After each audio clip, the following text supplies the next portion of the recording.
15 dhjetor, realiteti përfundimtar ka ardhur. Dhe kryesorja e atyre gjërave që po themi është kjo. Ne kemi një kryeprift të tillë, i cili u ul në të djathtë të fronit të madhërisë në qiejt, shërbenjës i shenjtërores dhe i tabernakullit të vërtet, të cilin e ngriti Zoti e jo njeriu, që shërben sipas shembullit dhe hijes së gjërave qiellore, ashtu si u lajmërua në mënyrë hynore Mojsiu kur po përfundonte tabernakullin. Shiko, tha, ti bësh të gjitha sipas modelit që të që treguar në mal. Hebrejve 8, 1-2 dhe 5. E tham dhe më herët, por ka akoma. Krishtlindja është zëvendësimi i hijeve me atë që është e vërtet. Hebrejve 8, 1-2 dhe 5 është pak a shumë një deklarat përmbledhëse.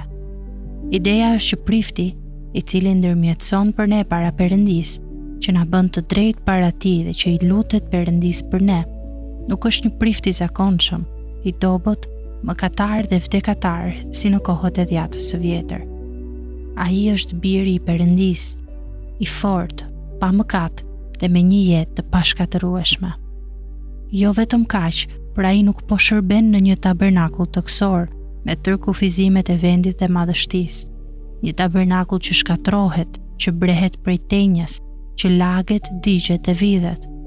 Jo, Hebrejve 8:2 thot se Krishti po shërben për ne në tabernakullin e vërtet, të cilin e ngriti Perëndia e jo njeriu. Kjo nuk është hije, kjo është diçka reale në qiell. Ky është realiteti, hija e të cilit e ra mbi malin Sinai që Mojsiu ta kopjonte. Sipas Hebrejve 8:1, diçka tjetër madhështore për realiteti që është më i madh se hija, është se kryeprifti ynë është ulur në të djathtë të madhërisë në qiej. Asnjë prift i dhjatës së vjetër nuk mund ta thoshte dot kurrë këtë gjë. Jezusi merret drejt për drejt me Perëndin atë.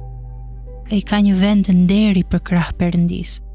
Ai është i dashur dhe i respektuar pafundësisht prej Perëndis. Jezusi është vazhdimisht me Perëndin. Kjo nuk është hija e realitetit siç ishin perdet, legendat, tryezat, qirinjt, rrobat, kupat, delet, dhitë dhe pëllumbat. Ky është realiteti i fundit dhe përfundimtar. Perëndia dhe biri i tij që bashkëveprojnë në dashuri dhe shenjtëri për shpëtimin tonë të përjetshëm.